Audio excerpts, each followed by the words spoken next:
Some things in your shop you can't move or are so expensive to relocate that it makes sense to work around them.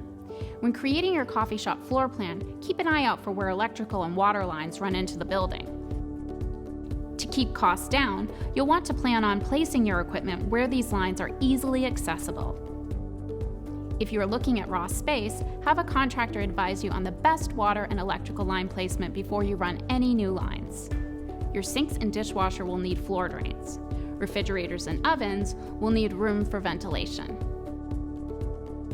Get the advice of a contractor who is familiar with installing restaurant equipment to let you know where floor drains or ovens can be placed. A little extra thought in the floor planning process will prevent big headaches down the road. If you're not knowledgeable in these areas, always consult a licensed contractor for advice before starting any project.